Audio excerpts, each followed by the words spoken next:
오늘 우리에게 주시는 하나님의 말씀은 디모데전서 6장 11절에서 14절의 말씀입니다. 디모데전서 6장 11절에서 14절, 신약 341쪽입니다. 제가 봉독하겠습니다. 오직 너 하나님의 사람아, 이것들을 피하고 의와 경건과 믿음과 사랑과 인내와 온유를 따르며 믿음의 선한 싸움을 싸우라. 영생을 취하라. 이를 위하여 내가 부르심을 받았고 많은 증인 앞에서 선한 증언을 하였도다. 만물을 살게 하신 하나님 앞과 본디오 빌라도를 향하여 선한 증언을 하신 그리스도 예수 앞에서 내가 너를 명하노니 우리 주 예수 그리스도께서 나타나실 때까지 흠도 없고 책망받을 것도 없이 이 명령을 지키라. 아멘.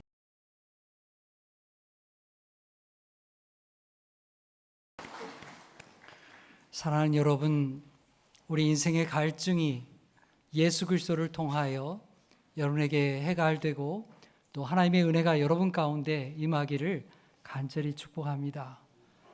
여름은 갈증의 계절이죠. 하늘의 만나를 우리 심령의 체험으로 말미암아 여러분이 이 세상을 넉넉히 살아가고 또 힘을 얻는 하나님의 사람 되기를 간절히 축복합니다. 지난 금요일에 파리에서 세계 하계 올림픽이 시작이 되었습니다. 예년 같으면 올림픽 되기도 전부터 막 이렇게 방송하잖아요. 열심히 안내하고 또 선수들 소개도 하고 우리 팀 이렇다 이러저런 방송도 많이 할 텐데 이번에는 좀 보니까 좀 조용해요. 이제 경기가 지금 시작되니까 이제 경기 이제 방송 여러 가지 하는데 그래도 좀 조용한 편입니다. 왜 그런가 이렇게 봤더니 이번에는 다른 여러 해보다도 우리 선수단이 정말 적다고 합니다. 대표적인 구기 종목에서 다 예선 탈락했어요. 남자들 축구, 농구, 야구, 배구 이런 거 다 떨어졌어요. 예선에 다 탈락해가지고 이런 게 국민적 관심이 안 되는 거예요. 그런데 이렇게 다 되고 탈락을 했는데 유일하게 구기 종목에 출전한 경기가 있습니다. 뭐죠? 네, 여자 배 핸드볼. 여기 경기 다 보셨군요. 네. 저도 이렇게 축약판 보았습니다. 지난 25일에 처음 1차전, A조 1차전 경기를 치렀습니다. 상대팀은 아주 강하고 키도 큰 독일 팀이었습니다. 이게 랭킹이 6위나 되더라고요. 굉장히 잘하는 팀입니다. 이 경기에서 한국팀이 이길 거라고 생각하는 사람들 거의 없었습니다. 경기를 보신 분들은 아시겠지만 이게 경기가 참 어려웠어요. 한 점 한 점 따라가는 게 결코 쉽지 않았습니다.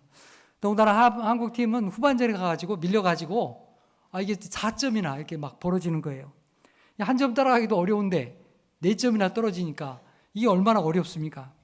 근데 이 선수들이 끝까지 열세를 극복하고 동점을 만드는가 싶었더니 막판에 이걸 뒤집어가지고 역전해가지고 23대 22 역전승을 하게 되었습니다. 참 놀라운 일입니다.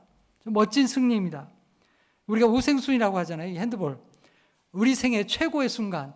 선수들은요 마치 금메달 딴 것처럼 정말 금메달 딴 것 같았어요. 네, 금메달 딴 것처럼 그렇게 기뻐하고 즐거워했습니다. 다 얼싸안고요. 너무 기쁜 순간을 맞이했습니다. 근데 그게 이제 1조 1차전 경기예요. 가야 될 길이 너무 멀어요. 여러분 한 경기 한 경기 한순간 한순간이 얼마나 힘들겠습니까? 우리나라를 대표해서 출전한 우리 선수들 여러분이 격려하고 응원해 주시기 바랍니다. 아낌없이 응원해 주시기 바랍니다. 특별히 이 선수들 가운데는요 22명의 우리 하나님을 잘 믿는 그런 선수들이 있다고 합니다. 이게 올림픽 선수들 출전하기 전에 이 기독교인들 모임에서 예배를 드렸어요. 그래서 그들이 하나님을 간절히 구하고 기도하게 되는데 이 시간에 그 이름 다 소개할 수 없잖아요. 여러분이 이름을 모르더라도 이 젊은이들을 위해서 여러분이 응원하고 기도해 주시기 바랍니다. 여러분 그동안 이 선수들이 자기 기록을 갱신하기 위해서 이 자기와의 싸움 아니겠습니까? 기록 갱신하는 선수들이 많아요. 육상이라든지 높이뛰기 이런 거, 그다음에 수영이라든지 다 자기 갱신하는 거예요. 자기 기록을 단축하기 위해서 또 성장하기 위해서 얼마나 구슬땀을 흘렸겠습니까? 그것이 좋은 결실로 맺혀질 수 있도록 여러분이 함께 기도해 주시기 바랍니다. 뭐 다 메달 따면 좋겠죠. 그러나 그 메달이 다는 아닙니다. 그 친구들이 다 메달 자기가 못 딸 그런 상황이 있더라도 최선을 다해서 자기가 성장하고 자기가 목표로 했던 것을 이루어가는 귀한 경기, 성장의 시간들이 될 수 있도록 여러분이 마음껏 응원해 주시기 바랍니다. 자, 여러분, 우리 이 성장의 계절입니다. 우리가 지난 시간에도 에베소서의 말씀을 통해서 범사에 그에게까지 자라라, 그런 말씀을 들었습니다. 오늘 우리도 계속해서 자람과 성장에 대한 말씀을 우리가 함께 보고자 하는 것입니다. 여러분, 우리가 성숙한 그리스도인이 되려면 어떤 영역에서 우리가 자라는 것이 필요할까요? 성도 한 사람 한 사람이 하나님이 기뻐하는 사람이 되기 위해서 무엇이 우리에게 필요할까요? 오늘 우리가 그것을 디모데 이 말씀을 통해서 함께 생각해 보고자 하는 것입니다. 여러분, 디모데 전후서는 바울이 에베소에서 사역하는 이 젊은 사역자 디모데에게 보낸 편지의 말씀입니다. 에베소는 바울에게 있어서는 참 애착이 많은 그런 교회였습니다. 거기에 한 2년여가 넘는 시간 동안 바울 사도가 목회하면서 공을 들였던 그런 귀한 교회가 에베소 교회입니다. 그리고 그곳에 말씀을 많이 가르쳤죠. 일반적으로 바울은요, 여러 지역을 이렇게 선교하는 것이 목적이었기 때문에 이렇게 한 곳에 오래 정착하지 않았습니다. 한 곳에서 예수 그리스도의 말씀을 전파하면 그리고 이제 정착이 된다 싶으면 거기에 리더를 세우고 곧바로 다른 곳으로 가서 또 예수의 복음을 증거했던 사람이 바울 사도였습니다. 근데 에베소는 좀 달랐습니다.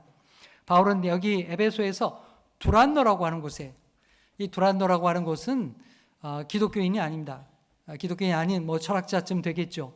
그가 운영하는 어떤 장소를 빌려가지고 거기에서 예수 그리스도의 복음을 가르치고 훈련했던 이 두란노 소원이 거기에 있었습니다. 그래서 여기에 말씀을 가르치고 바울이 그 애정을 쏟았던 그 곳이 바로 에베소이고 에베소 교회였던 것입니다. 이렇게 바울이 사랑했던 교회에 자신을 대신해서 디모데를 목회자로 파견하게 되었던 것입니다. 바울이 보냈고 또 바울을 대신해서 목회할 정도가 되었다고 한다면 정말 다 갖춘 그런 목회자가 아니겠습니까? 그런데 오늘 말씀을 보면 바울 사도는 디모데에게 그리고 오늘 우리에게도 계속해서 성장하고 성숙해 갈 것을 우리에게 당부하고 있는 것입니다. 디모데 전후서는 바울 사도가 디모데에게 보낸 목회의 서신입니다. 이 편지를 읽어보면 디모데가 하나님의 사역자로서 어떻게 성도들을 지도하고 가르치고야 할 것인가, 어떻게 목회해야 될 것인가를 가르쳐주는 말씀들이 기록되어 있습니다. 그러나 이 말씀을 읽어보면요, 다만 그것만 기록한 것이 아닙니다. 바울 사도는 무엇보다도 이 디모데 자신에게 관심이 있었습니다. 그를 권면하고 그를 가르치고자 하는 디모데, 뭐 일을 어떻게 해야 되냐, 그것도 중요한 문제이지만 그것보다 더 우선해서 중요하게 가르쳤던 것은 디모데야 내가 어떠한 사람이 되어야 될 것이냐, 여기에 관심을 가지고 말씀을 가르쳤다고 하는 것을 우리가 주목해야 됩니다. 그래서 여러분, 디모데 전후서는 사역자들만 읽으라고 준 말씀이 아닙니다. 모든 성도들이 이 말씀을 읽고 자기에게 적용해서 하나님의 사람으로 성장하는 믿음의 사람이 되라고 우리에게 말씀하는 것입니다. 우리가 먼저 생각할 것은 디모데는 어떤 사람이었는가? 디모데는요, 연약함이 많은 사람이었다는 것입니다. 성경 말씀을 읽어보면 디모데는 적어도 3가지 점에서 연약함이 있었던 사람이었습니다. 첫 번째는요, 그는 에베소에서 사역하기에는 너무 젊다는 사실이었습니다. 자, 디모데 전서 4장 12절 말씀 우리가 함께 읽어보겠습니다. 시작. 누구든지 내 연소함을 업신여기지 못하게 하고 오직 말과 행실과 사랑과 믿음과 정절에 있어서 믿는 자에게 본이 되어. 아멘. 디모데가 연소하다, 젊다 이렇게 말하죠. 디모데가 이때 나이가 몇 살쯤 되었을까요? 우리는 정확히 알 수 없습니다. 하지만 적어도 이 디모데가 한 30대 중반쯤 되었다는 것은 짐작할 수 있습니다. 그래서 여기에서 말하는 연소하다, 젊다라고 하는 것은 아주 나이가 청소년같이 어리다 이런 뜻이 아닙니다. 당시의 평균 나이는 굉장히 젊었습니다. 오늘날처럼 이렇게 장수하는 그런 시대가 아니었습니다. 30대 중반만 돼도 많이 살았다 이렇게 생각하는 거예요. 50대쯤 되면요, 야 장수했네 이렇게 생각하던 때가 이런 사회였던 것이죠. 여기 연소하다고 하는 이 말의 뜻은요, 이 이끌어야 될 에베소 교회와 이 에베소 사람들을 생각할 때에 상대적으로 젊다 그런 말이죠. 에베소는 어떤 것일까요? 굉장히 번성하는 도시였습니다. 아르테미스 신이 있었고요. 그 신전이 거대한 신전이 있었고 각종 신들을 섬기는 그런 도시이기도 했습니다. 우상 숭배가 만연했고 또 마술사들이 횡행하던 그런 도시이기도 했습니다. 그런 도시에서 예수의 복음을 전하는 젊은 목회자로 살아간다는 것, 결코 쉬운 일이 아니기 때문입니다. 젊은 목회자, 이 사람들이 그 말씀을 귀담아 듣지 않을 만한 그런 나이였다는 것이죠. 그래서 바울이 그를 연소하다, 젊다 이렇게 말했던 것입니다. 자, 두 번째로는요, 디모데는 기질적으로 강한 사람이 아니었습니다. 오히려 소심하고 수줍음이 많은 그런 사람이었던 것입니다.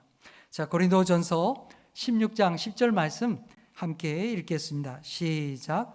디모데가 이르거든 너희는 조심하여 그로 두려움이 없이 너희 가운데 있게 하라. 이는 그도 나와 같이 주의 일을 힘쓰는 자임이라. 아멘. 디모데가 너희에게 도착하거들랑 어떻게 하라고 당부하는 것입니까?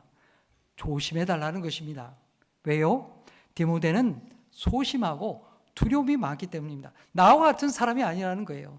여러분, 바울 사도는 얼마나 강한 사람입니까? 무슨 상황이든지 잘 적응하고요, 또 잘 대처하는 사람, 그 사람이 바울 사도였습니다. 담대했습니다. 근데 거기에 비하면 디모데는요, 목회자로, 야, 저 사람 저기 약해가지고 목회하겠나? 저기 유약해가지고, 저 마음 약해가지고 저 어떻게 목회하겠나? 그렇게 생각할 만큼 그리 유약한 사람이었습니다. 소심하고요, 두려움이 많았습니다. 그래서 성도들에게 편지로까지 써가지고 얘기하는 거예요. 디모데가 목회자로서 사역을 감당할 수 있도록 여러분이 잘 좀 도와주십시오. 유약함이 있지만 그런 귀한 믿음의 사람입니다. 나와는 좀 다르니까 좀 그가 목회를 할 수 있도록 그렇게 도와주십시오. 이렇게 편지하게 되었던 것입니다. 여러분, 오늘날도 마찬가지입니다. 젊은 목회자들, 아마 이 자리에 계신 분들보다 대부분 젊은 목회자들 더 젊습니다. 인생의 경험도 짧을 수 있습니다. 하지만 신학교육도 받고 목회 길을 가는 사람들입니다. 부족함이 있지만 여러분들이 목회를 잘 감당할 수 있도록 여러분이 격려하고 또 도와주시기 바랍니다. 그것이 하나님의 일을 같이 해가는 모습이 되기 때문입니다. 자, 세 번째로요, 그는 몸도 약한 사람이었습니다. 건강에 문제가 있었어요. 자, 디모데전서 5장 23절 함께 읽어볼까요? 시작. 이제부터는 물만 마시지 말고 내 위장과 자주 나는 병을 위하여는 포도주를 조금씩 쓰라. 아멘. 이 말씀을 읽고 나면 이 술 좋아하시는 분들 이 말씀 대단히 좋아합니다. 야, 봐라, 이 바울 사도가 디모데에게 이 포도주 마시라 줘야 않느냐, 포도주 마시라고 이 성경에 딱 써 있지 않느냐 이렇게 얘기하죠. 네, 오늘 여기 말씀의 뜻이 뭐예요? 약으로 쓰라는 겁니다. 약으로. 네, 여러분 혹시 약으로 써야 된다 그러면 마실 수 있습니다. 그렇게 잘 마셔도 좋겠습니다. 디모데는 소심할 뿐만 아니라 몸도 약했어요. 이게 소심하고 또 이렇게 약하다 보니까 몸도 약한 게 또 같이 연결되어 있는 거죠. 만성 소화불량에 시달렸습니다. 여기 보니까 위장병이 있었고요, 또 자주 나는 병이 있었습니다. 위장장애가 있었던 거죠. 야, 저렇게 약해가지고 목회하겠나? 목사가 저렇게 가지고 아파가지고 어떻게 목회하겠나? 이렇게 여겨지던 사람이 바로 디모데였다는 것입니다. 바울 사도 곁에는 누가라고 하는 의사가 있었죠. 이 디모데를 보았습니다. 너무 약하죠. 그러니까 이제 디모데를 생각하면서 바울에게 이 권면의 말을 이렇게 전해 주었던 겁니다. 이렇게 힘든데 이렇게 뭐 가까이서 뭐 약도 없으니까 여러분 요즘에 얼마나 좋은 약들이 많습니까? 그런데 옛날에는 그럴 수가 없잖아요. 그러니까 이제 이 바울 사도가 그를 위해서 내 위장과 자주 나는 병을 위해서 이걸 치료를 위해서 포도주를 좀 마셔도 좋겠다. 그렇게 권면했던 것입니다. 그의 건강을 염려해서 이렇게 말했던 것이죠. 여러분 저는 이 말씀을 듣고 큰 위로를 받습니다. 왜냐하면 저도 강골이 아니거든요. 저도 이렇게 골골합니다. 계절마다 감기 달고 살고요. 여기저기 아픈 데가 있고 또 어리수도 여러 번 해가지고 또 이게 조심해야 되는 그런 몸이기도 합니다. 네, 디모데는 이렇게 부족함이 많았습니다. 연약함이 있었습니다. 저 어떻게 좀 목회하겠나 이렇게 생각되어지는 그런 것도 있었습니다. 그래서 그러나 바울 사도가 가장 신뢰하고 또 맡길 수 있었던 영적인 아들이 바로 믿음의 아들 디모데였던 것입니다. 그래서 자신이 가장 신뢰하는 디모데를 이 에베소 교회에 파송했던 것입니다. 여러 가지 문제가 많고 어려움이 있었던 이 교회의 목회자로 보낸 것입니다. 디모데는 이렇게 부족함이 있었고 약함이 있었습니다. 하지만 이 모든 것을 뛰어넘을 만한 가장 중요한 것이 그것을 그가 가지고 있었습니다. 그게 뭘까요? 오늘 12절 말씀에 있습니다.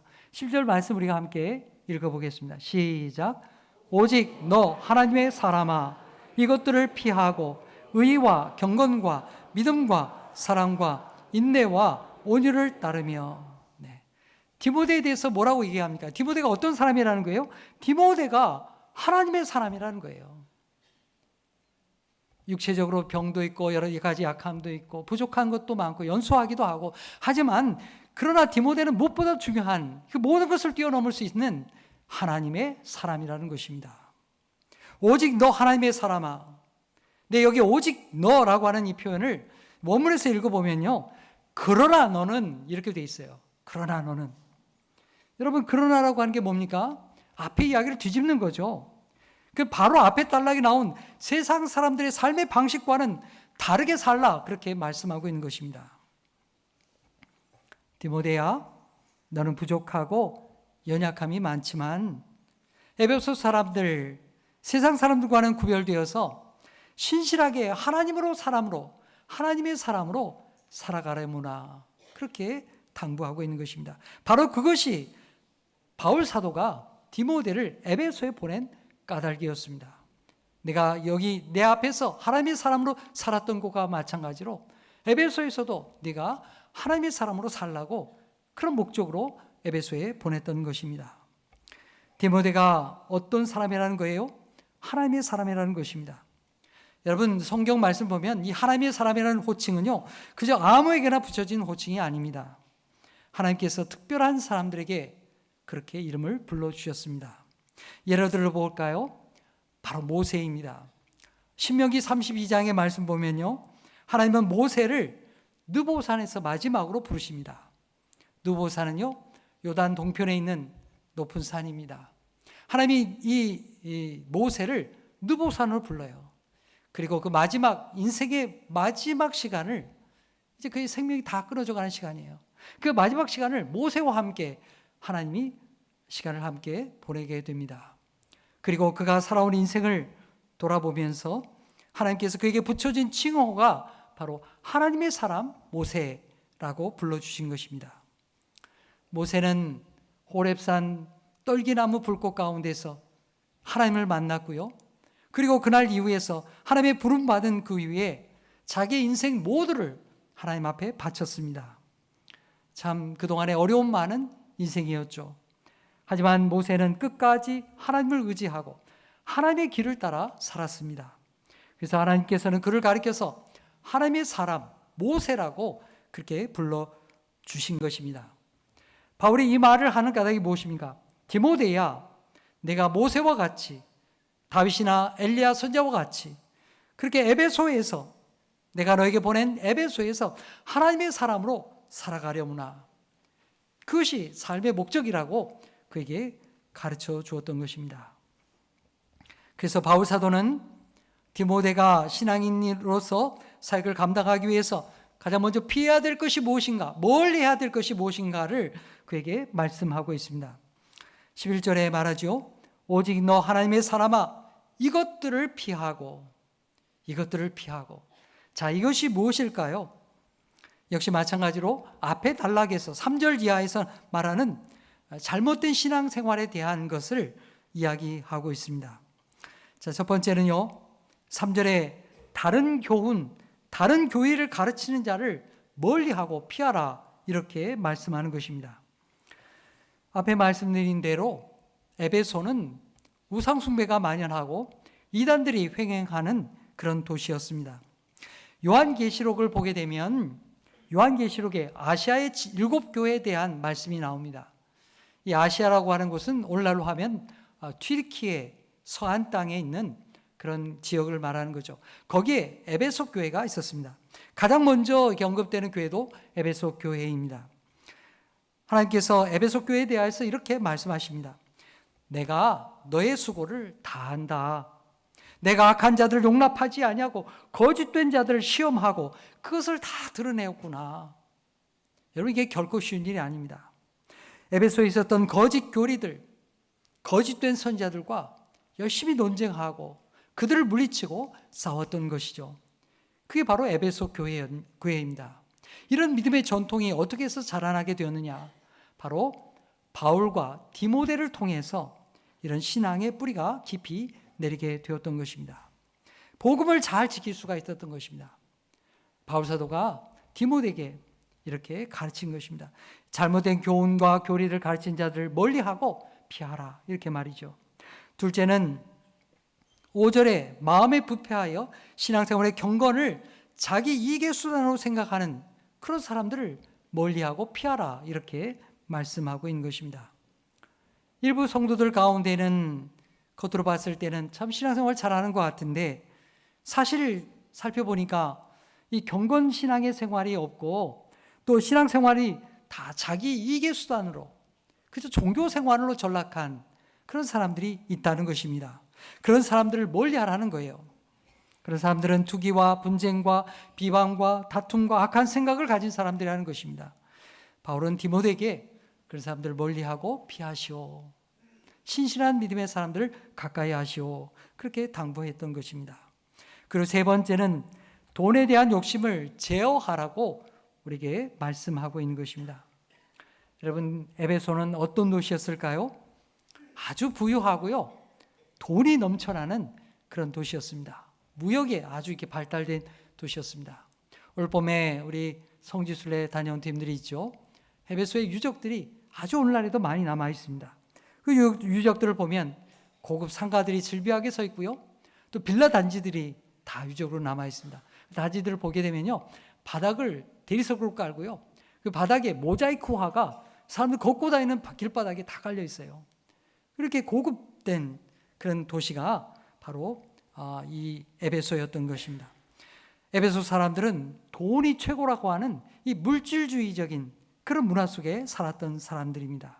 그런 가운데서 예수를 믿고 신앙을 지켜간다고 하는 것 결코 쉬운 일이 아니었습니다. 세상 사람들과는 다른 길로 가는 사람들이 되는 것이죠.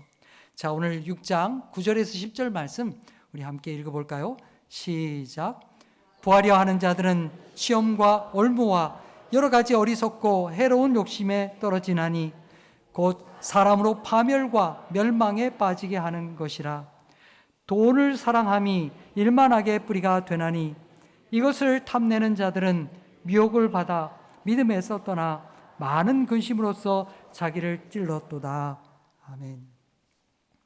이 하나님을 사랑하는 사람들도 하나님을 사랑하는 것보다도 이 재물을 사랑하는 마음이 훨씬 더 크다는 거예요.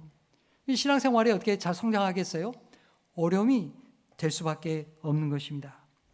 여러분, 예수님께서도요, 우리 인간에게 이 돈을 사랑하는 마음이 얼마나 강렬한지를 우리에게 예수님께서 말씀하십니다. 그래서 예수님은 하나님과 재물을 겸하여 섬길 수가 없다고 그렇게까지 말씀하셨습니다. 돈과 재물이 얼마나 우리에게 주인 행세를 하는지 너는 기억하라고 우리에게 말씀하신 것이죠. 그래서 바울 사도도 이 주님의 말씀을 이어받아서 돈을 사랑하는 것이 1만 가지 악의 뿌리가 된다고 우리에게 말씀하고 있는 것입니다. 여러분, 오늘날에도 그렇죠. 사람들이 악한 일을 벌이는데 그 일들의 뒷면을 보게 되면 다 이 돈과 관련되어 있습니다. 돈을 더 많이 차지하기 위해서 사람들을 속이고 빼앗고 또 죽이고 위험하게 되고 인간성을 잃어버리기까지 하면서 사람된 도리를 잃어버리면서 그 차지하고자 하는 것, 돈에 대한 욕심이 그렇게 많은 것입니다. 여러분, 영화들, 오락 영화지만 재미난 영화들 내용을 보세요. 다 돈에 대한 이야기입니다. 돈을 빼앗기 위해서 사람을 죽이고 그런 이야기들이 우리 인간 세상에 모든 밑바닥에 깔려 있는 것입니다. 인간성을 잃고 그리고 하나님을 잃어버린 그저 물질주의에 휩쓸려 사는 그런 세상이 우리가 사는 세상이요, 디모데가 살았던 세상인 것입니다. 사랑하는 여러분, 오늘 우리는 이 10절에 나온 이 말씀을 뒤집어서 말할 수 있어야 됩니다. 한번 따라해 볼까요? 하나님을 사랑하는 마음은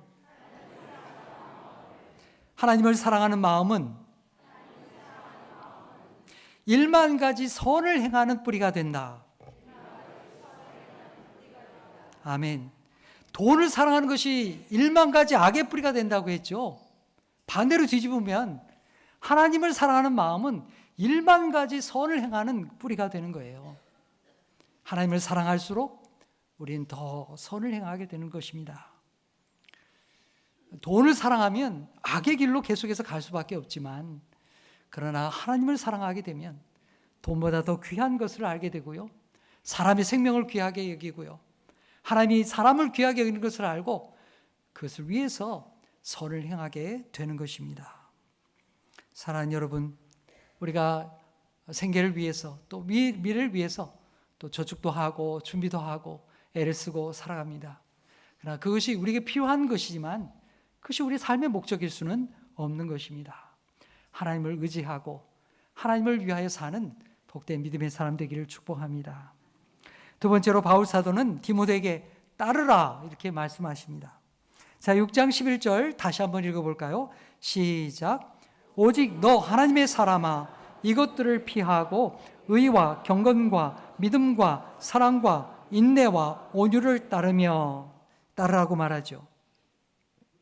아무 공로 없는 이 죄인이 예수 그리스도의 십자가 은혜로 구원받았다고 하는 것을 아는 사람은요, 하나님의 의가 얼마나 소중하고 귀하다는 걸 알게 됩니다. 내가 하나님의 의가 아니었으면 내가 어떻게 구원받을 수 있겠어요? 그래서 이 경건한 삶을 살아가려고 애를 쓰는 것입니다. 여러분, 경건이라는 말이 참 어렵죠. 탁 와닿는 말이 아닙니다. 어려워요. 이 경건이라는 말, 성경에 나온 이 말 헬라어를 보면요, 유세베이아 이렇게 돼 있어요. 이 어원을 따져보면요, 유라고 하는 것은 좋다 그런 말입니다. 좋다, 참 귀하다. 그리고 세보마이, 이 말은 누구누구에게 경의를 표한다 그런 뜻입니다. 쉽게 말하면 경건이라고 하는 것은 하나님을 경외하는 거예요. 예수님을 닮아가는 모든 삶을 말하는 것입니다. 우리의 모든 신앙의 자세, 내 삶의 모든 자세가 하나님을 닮아가려고 하고 예수 그리스도를 닮아가려고 하는 경건의 삶, 하나님에 대한 경의에 표하는 그런 경외의 마음이 있을 때 그 삶의 태도가 경건의 삶의 태도가 된다는 사실입니다.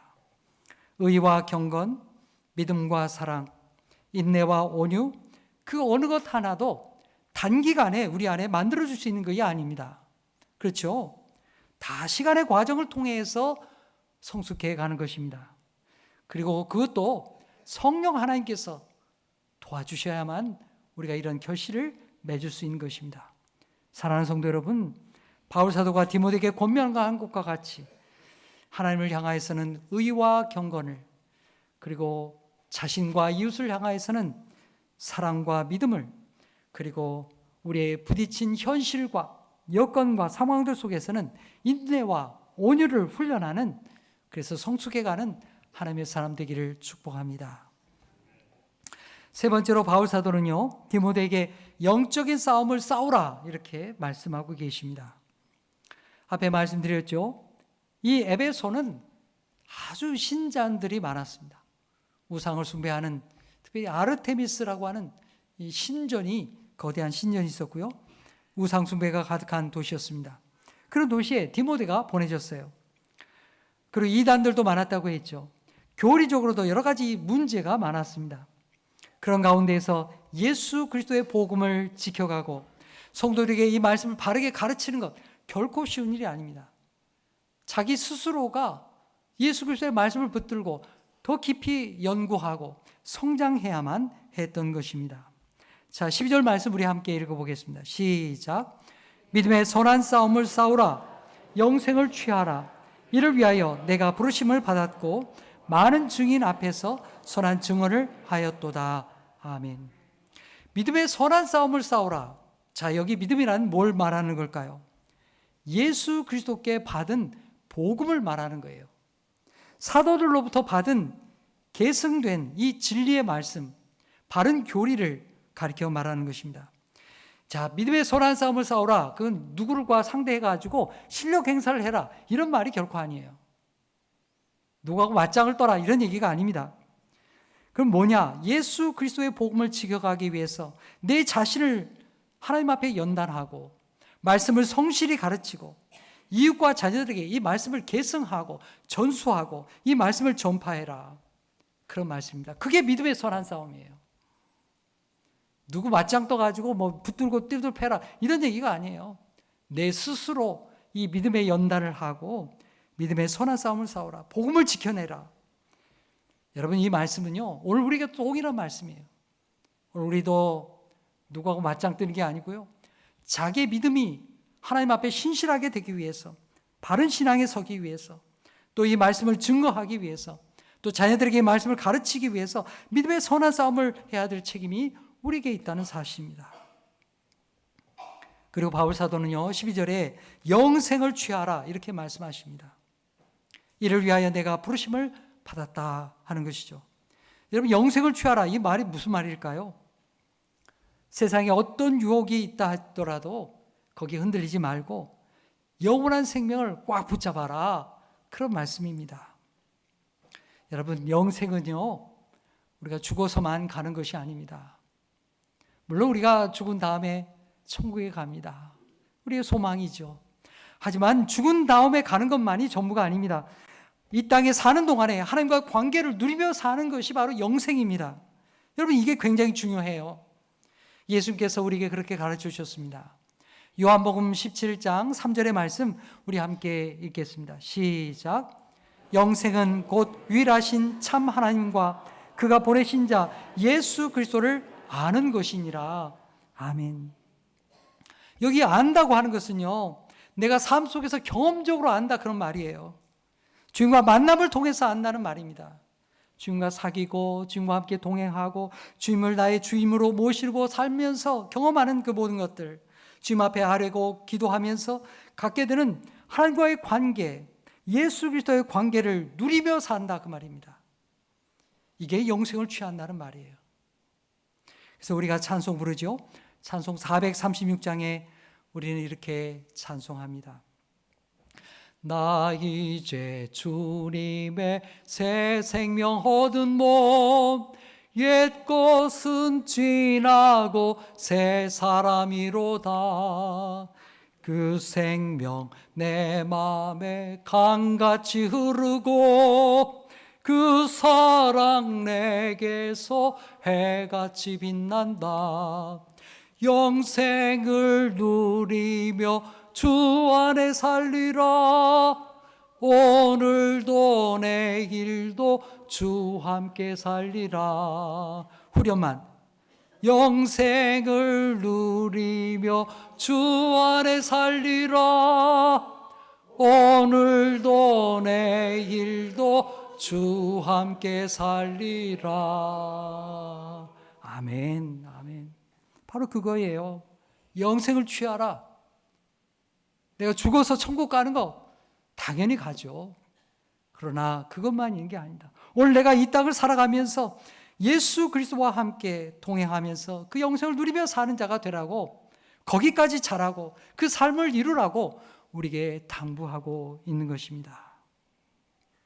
이제 말씀을 맺겠습니다. 성도 여러분, 디모데는 약한 사람이었어요.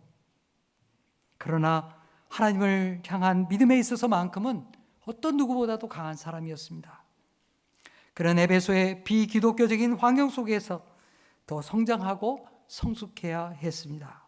자신을 연단해야 했습니다. 여러분, 오늘 우리도 마찬가지입니다. 여러분은 무엇을 성장하기 위해 기도하고 있습니까? 무엇이 성장하기를 원하십니까? 다 잊어버리셨나요? 여러분은 성장에 무엇을 생각하고 있습니까? 오늘 우리 시대도 디모데에 살던 시대와 마찬가지로 비기독교적인 시대죠.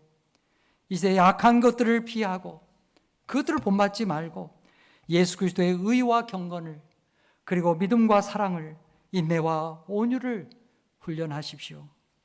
주님과의 관계를 소중히 여기고 주님을 더 알아가기를 힘쓰십시오.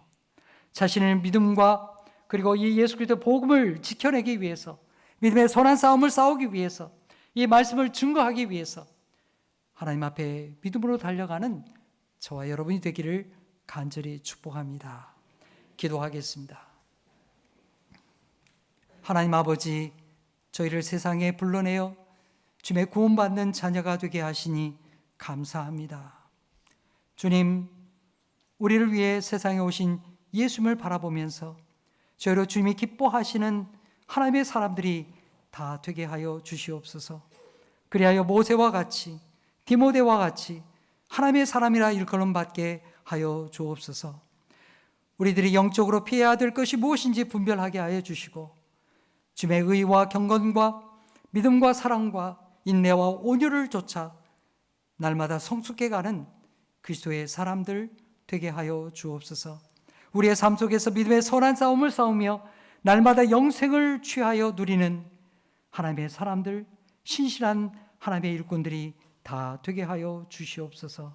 예수의 이름으로 기도하옵나이다. 아멘.